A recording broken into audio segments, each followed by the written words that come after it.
I think we can all remember growing up watching Star Wars and being in awe of the epic lightsaber duels, from the practical effects of the original trilogy to the stunning choreography of the prequels, and even the insanely unrealistic and yet fantastic lightsaber duels of the Clone Wars and Rebels TV shows. Lightsaber duels have always epitomized how freaking cool sword fights can be, especially with super colorful swords that can cut through anything. I don't know about you guys, but I used to spend hours with my friends outside with those crappy extendable lightsabers, banging them against each other and making the sound effects with our mouths. And of course, who could forget when your friend missed a blade and hit your fingers? Holy cow, that hurt worse than stepping on Legos. That was the bane of my existence back in the day. Anyway, the reason I'm saying all this is because I think a lot of the magic that came from lightsabers back then was directly tied to how cool lightsaber fights were on the big screens in Star Wars. And maybe this is just me, but I don't really see kids romanticizing lightsaber fights in the same way that I remember doing with my friends.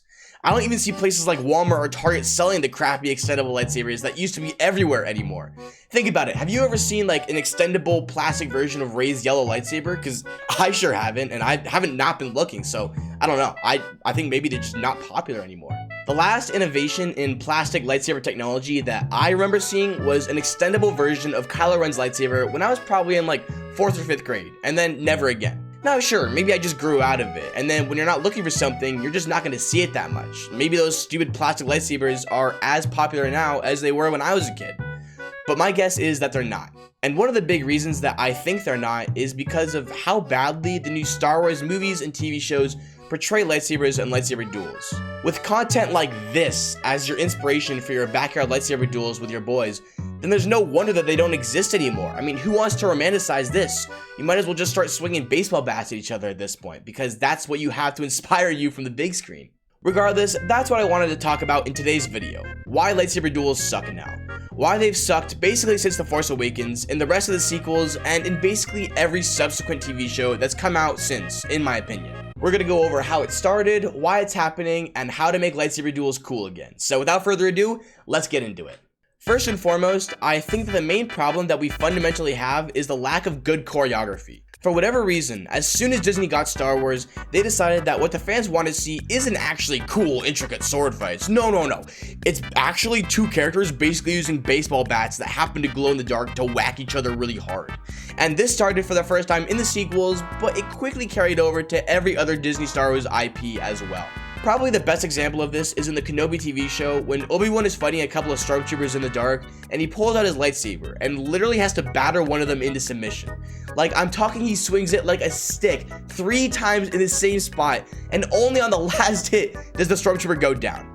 This depiction and depictions like these really make lightsabers feel weak, useless, and just not cool, not intimidating, not impressive. Especially when you compare it to how hyped up they were in the originals and prequels. Lightsabers could do anything. They were a mystical energy sword, much more civilized than a blaster. An elegant weapon, used gracefully with skill and prowess. Now, I know that some of you are out there thinking, oh, but Jedwerd, in the originals, lightsaber duels weren't that great either. And I would agree that, yeah, episode 4, for example, has a pretty bad lightsaber duel between Obi-Wan and Vader, especially when you understand just how powerful and skilled these two characters really are. But that was literally made in 1977. I mean, George Lucas was at his wit's end just trying to get the movie made, and with a budget of just $11 million, no less. It's unfair to compare it to the legendary battles and duels that we get later down the line.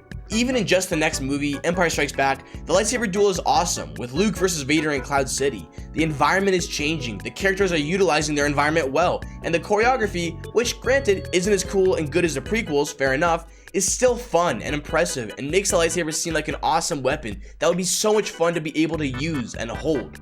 And again, the thing to remember with lightsaber duels is that they were made in the 70s and 80s. I mean, technology in general was trash, at least compared to today, and the fact that George Lucas had the idea and the ability to execute making lightsabers in the first place is a miracle. Above everything else, it's insane. But as we all know, lightsabers in the originals were merely a precursor, just a glimpse of what lightsabers would become in the prequel trilogy. Now look, whatever problems you have with the prequels, and I would be the first to admit that there are a good few problems, the one thing that is undeniable is that they made lightsaber duels so cool. Insane choreography, with the actors practicing for hours and hours to make the fight as smooth and impressive as possible. Unique environments that the characters could interact with, anything from thin platforms over an endless drop to a Geonosian arena to a literal river of lava. The possibilities were endless. The spectacle was so well done, and you can tell that George Lucas and his team really used this as a chance to get creative with it. And aside from the environments, the creators also took risks when it came to lightsabers themselves. They pushed the limits of what was possible. No longer a lightsaber is just blue or red or, oh wait, I guess they had green in the originals because Luke's lightsaber, if it was blue, would clash with the Tatooine sky in the background of Jabba's sail barge, whatever. Red and blue and I guess green in there. But now they could be purple, or they could be double-bladed, or have curved hilt, or be wielded by a cyborg with 4 lightsabers being used at once. I mean, there literally was no end to the limits of the creativity. It is simply undeniable that lightsabers were cool in the prequels. And back to what I was saying at the beginning of the video, these were the lightsabers and lightsaber duels that inspired kids to have their own lightsaber fights in their backyard, or to beg their mom to buy them the plastic extendable version of Darth Maul's double-bladed lightsaber. Which she never got me, and I'm still a little resentful for to this day. So thank you, Mom. Would've been so freaking sick to have that thing. Anyway, no matter how you slice it, the prequels were straight up fire when it came to lightsabers, and you could tell that making sure these weapons were cool was a priority for George Lucas, and now he had the technology to do it. But then, technology in general always does get better with time, whether that's being able to make lightsabers look cooler, or making CGI better, or even making listening technology better. And man, let me tell you, listening technology has gotten better. Listening to music, podcasts, or your favorite YouTuber's videos, hit that subscribe button, thank you very much, I appreciate it, is definitely more enjoyable than ever today. And in order to get this peak listening experience today, then you should definitely look into the sponsor of today's video, Raycon, and specifically, Raycon's Essential Open Earbuds. These bad boys keep your ears open so that you can stay tuned into the world around you while still delivering crystal clear sound. Being super lightweight and comfortable, they also never feel bulky, and the secure fit means they stay put whether you're at the gym, out on a walk, or hard at work on your latest project. Raycon sent me over my own pair of these, and not only do they look great with this beautiful, nice minty green color, they are so useful. Personally, I use them most when I'm walking around, studying, or working out, and they are a lifesaver. The quality is so good, and the best part is that I can walk around and walk across the street without worrying about getting splattered by a cement truck, because the open ear aspect allows me to hear the world around me while still enjoying my music. And here's the best part. You may be thinking to yourself, oh, but Jedward, I can't afford these. I can't buy these. I already spent my allowance on bubblegum and Pokemon cards. Well, dear viewer, Raycon has your back because these earbuds are incredibly affordable. Black Friday is around the corner, and Raycon audio products are up to 30% off site-wide. From everyday essentials to the latest releases, it's the perfect time to upgrade your sound or get ahead on gifting. All you have to do is click the link in the description or go to buyraycon.com/JedwardOpen to get up to 30% off site-wide. That's buyraycon.com/JedwardOpen for up to 30% on all Raycon audio products site-wide. Thanks again to Raycon for sponsoring today's video, and now let's get back to why Disney lightsaber duels suck. One thing that I often hear in defense of the sequel lightsaber duels is that, oh, it's a different style, the style is different, of course no one knows how to use a lightsaber well. But that just doesn't make sense to me. I mean, look at Kylo Ren. This guy got trained by Luke Skywalker from birth. He went to Luke's Jedi Academy. This guy should be the pinnacle of lightsaber dueling. He should know what he's doing. But he doesn't really know what he's doing, to be honest. I mean, he's just not that skilled of a lightsaber duelist. He's sloppy, he's choppy, and he doesn't know how to fight that well. I mean, Kylo Ren is supposed to be like the most classically trained lightsaber duelist since the prequels. This is the equivalent of Ludwig van Beethoven learning from Joseph Haydn how to classically compose masterpieces. But yet, when we see him fight, he swings it like it weighs 1,000,000 pounds. He's choppy, he's uncontrolled, and he just doesn't seem like a skilled duelist. Now, there is an argument, on the other hand, for Rey not being that skilled with a lightsaber. It would actually make total sense if she was pretty trash. Except, wait, the first time she picked up a lightsaber is in The Force Awakens, and she did great with it. Like, my favorite duel in the sequel trilogy is between Rey and Kylo Ren on Starkiller Base. Even though it makes no sense that Rey should be that good with a lightsaber since it's her first time picking it up, the duel itself is pretty well done. The environment is cool in the dark snowy woods at night, and the choreography is pretty good, especially for the sequels. It's also like the first time and the only time that Kylo Ren actually uses his crossguard for something, which is kind of sick, but that's besides the point. So clearly, whether or not it makes sense lore-wise, Rey's able to use the lightsaber well, as she does in this duel. She uses it skillfully. It's a good choreographed duel. But then somehow, after she gets training from Luke and Leia in the next 2 movies, every subsequent duel in the sequels is worse than the Force Awakens one. I mean, they become less impressive the better, canonically, Rey gets with a lightsaber. Also, this is more personal preference, so let me know what you think about this in the comments, but I do not really like how these new lightsabers look. Basically, Disney started using these new like NeoPixel lightsabers so that when the actors were using them in their duels, the light would reflect off the lightsabers and actually match the environment, so you know, there's red and blue on their faces when they're fighting, and that is a nice touch, but because they do this, the blade looks too real now. It looks too stable. Except for Kylo Ren's intentionally unstable blade, in the Disney movies and TV shows, the blade is too rigid, there's no shimmering. I don't know, this could just be a huge nitpick on my part that I'm overanalyzing. Let me know what you think in the comments. It's just a criticism that I have and that I have had with Disney lightsabers for a while now, but it's generally unrelated. Anyway, that's the sequels, and those lightsaber duels were so unbelievably mid, obviously, but then somehow, and I don't really know how they do this, they keep getting worse in every recent TV show. Kenobi, like I said earlier, is where we have Obi-Wan having to whack a stormtrooper over the head with a lightsaber like it's a crowbar. I mean, he is literally beating this guy to death with the most powerful energy weapon of all time. And possibly my least favorite depiction of lightsabers ever is in the Ahsoka TV show, because look, no hate whatsoever to Rosario Dawson, she's a fine actor, although I do think she's a little emotionless when playing Ahsoka, but that's besides the point. No hate to her, but she is just not that good at dueling. She moves too slow. She cannot match the intensity and speed that is necessary for the character she is playing. Canonically, Ahsoka's whole thing is using two dual lightsabers for lightning fast strikes and stabs and slices to overwhelm her opponents with a whirlwind of blades, but Rosario is just too slow. Even her fight with Hayden Christensen, which probably the best fight in the whole show, you can tell that Hayden, who is by the way a super skilled choreographed lightsaber duelist himself, is holding back in order to match her speed.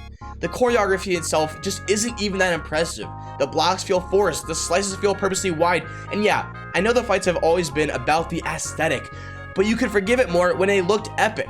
Also, looking at this duel right now as I'm watching it, I just want to emphasize again how completely plausible it is for Disney to be able to make good lightsaber duels. I'm watching Hayden right now swing the lightsaber well. I can tell he has the dog in him. He wants to let the lion out, wants to let it be free and just go ham on the big screen.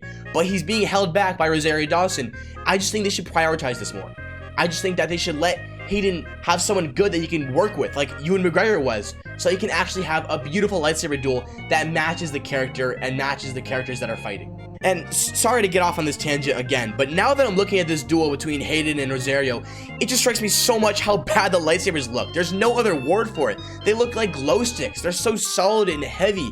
They don't glow. Even the glowing part of them doesn't glow as much as they should, it feels like to me. It looks weak. The blue is not as powerful, as rich as it should be. So I don't know, man. I'm just being a nitpicker at this point, but we're getting robbed. We're just getting robbed. That's what I'm trying to say with this video. But I'm getting drawn to the side. I think that's another reason the fights look so bad now. Back in the day, all the lightsabers were thin, wiry metal swords that got CGI'd later, but because they were so small and lightweight, the actors could swing them around so easily, making the swords actually look like they were weightless and pure energy. But now, since they're using actual replicas with thick plastic blades, they actually are heavier. Like the physical lightsabers are heavier, and the actors are literally waving around big heavy sticks. That's why they look so hard to maneuver and like they weigh so much, because they actually do.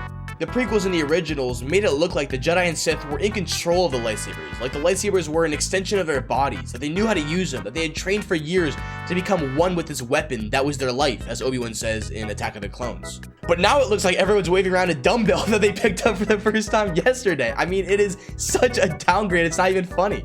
I will admit, I do think that the Acolyte did have the best lightsaber duels of any Disney Star Wars show yet, which is a low bar, but the Acolyte did have some cool features. They had the lightsaber whip, they had the guy using his helmet to break lightsabers. They had some creative ideas, and believe me, that's basically the Acolyte's only redeeming quality.